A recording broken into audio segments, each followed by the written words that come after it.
Berdasarkan data gugus tugas penanganan COVID-19 Provinsi Sumatera Barat, hingga 6 Desember lebih dari 2.000 warga yang masih menjalani perawatan di sejumlah rumah sakit dan menjalani isolasi di berbagai tempat karena terkonfirmasi positif COVID-19. Meski terpapar COVID-19, namun mereka masih menggunakan hak pilih mereka dalam pilkada serentak yang berlangsung pada 9 Desember. Menurut Komisioner KPU Sumber, Nova Indra, tersalurkannya hak pilih pasien juga tergantung partisipasi pihak keluarga untuk melapor ke KPPS serta mengurus formulir A5 bagi pasien yang pindah domisili karena harus dirawat di luar daerah. Menurutnya, pasien COVID yang menjalani isolasi mandiri akan didatangi oleh petugas KPPS ke rumah masing-masing. Pencoblosan akan dilakukan di rumah pasien setelah akan berkoordinasi dengan gugus tugas, pengawas TPS, serta para saksi dengan menerapkan protokol kesehatan dan alat pelindung diri. Hal serupa juga diberlakukan kepada pasien yang dirawat di rumah sakit maupun lokasi karantina.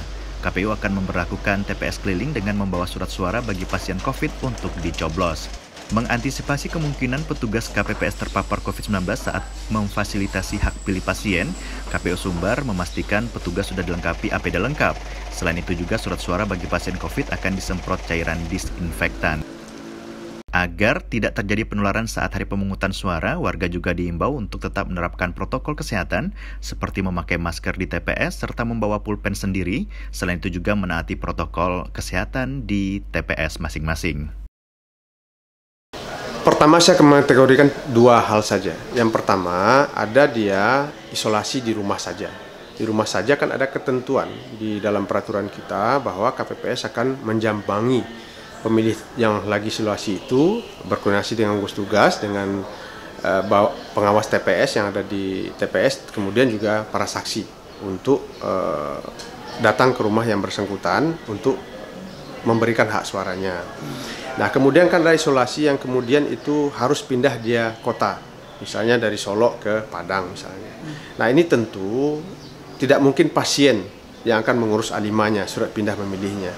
Makanya kita berharap kepada keluarga pasien itu aktif untuk mengurus A5 ini pindah memilih. Nah, kemudian kemana dia? Misalnya ke rumah sakit Semen Padang atau ke rumah sakit Unan misalnya. Dia lapor ke PPS yang ada di sekitar rumah sakit itu bahwa ada pasien yang COVID yang sedang diisolasi. Nah, maka kemudian PPS nanti akan menyampaikan kepada KPPS bahwa situ ada pasien 1 atau 2 orang, atau 3 orang, atau 4 orang, atau 5 orang yang positif. Nah, itu mesti dilayani hak pilihnya.